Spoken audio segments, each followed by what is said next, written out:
হরে কৃষ্ণ বন্ধুরা, আজ 24শে ফেব্রুয়ারি বিজয়া একাদশী। সবারকে শুভেচ্ছা রইল বিজয়া একাদশীর।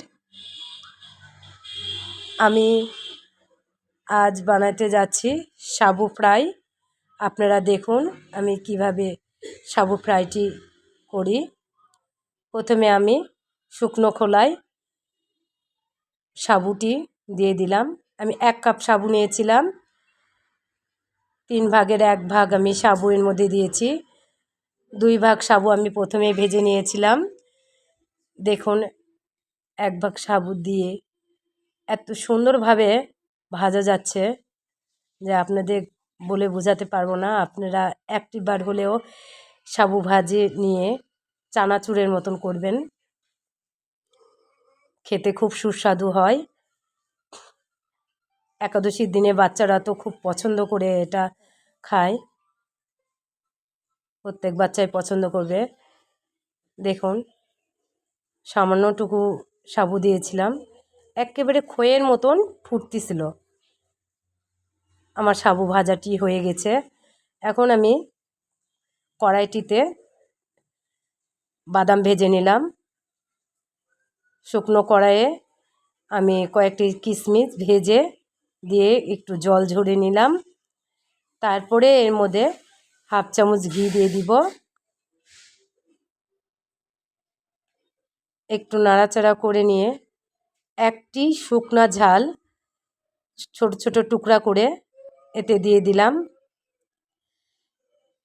একটু ভাজে নেওয়ার পর, হালকা ভাজে নিয়েছিলাম, নেওয়ার পর একটু জিরা দিলাম 1 চিমটি। প্রথমে জিরাটি দেওয়া লাগতো আমার, জিরাটি পরে আমি দিয়ে দিলাম। এখন সাবু ভাজাগুলো দিয়ে দিব। অর্ধেক সাবুটি আমি দিয়ে দিচ্ছি, যেহেতু অনেকগুলো হয়েছে। সাবু অর্ধেক দিয়ে তার মধ্যে 1 মুঠো ওই ভাজা বাদাম দিয়ে দিলাম। 1 চিমটি সন্দুক লবণ দিয়ে দিলাম। আপনারা একাদশীর দিনে সন্দুক লবণটাই দিবেন, প্যাকেটের লবণ এগুলো দেওয়া হয় না। এখন আমি ভগবানের ভোগের থালা সাজিয়ে নিচ্ছি। দেখুন সাবু মাখাটা কত সুন্দর হয়েছে, বাদাম কিশমিশ ঝাল দিয়ে ভাজা, খুব ভালো লাগে।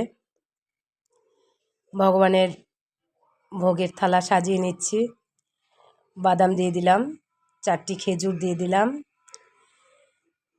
এখন এর মধ্যে দিয়ে দিব 2টি মিষ্টি আলু সিদ্ধ করে রেখেছিলাম। এখন দিলাম টমেটোর, আগে আমি বানিয়ে রেখেছিলাম টমেটোর গাজর, তো 4 পিস টমেটোর দিয়ে দিলাম। এখন শসা দিয়ে দিচ্ছি, এগুলো আগে থেকে আমি বানিয়ে রেখে দিয়েছিলাম। এখন কয়েক টুকরো গাজর দিয়ে দিলাম। আমি এখন ভগবানের ভোগ লাগাই দিতে যাচ্ছি। ভোগ লাগানো হয়ে গেলে আপনাদের দেখাচ্ছি। দেখুন ভোগ হয়ে গেছে। মহাপ্রসাদটি দর্শন করুন। প্রসাদ দর্শনে দুর্ভোগ কাটে। হরে কৃষ্ণ।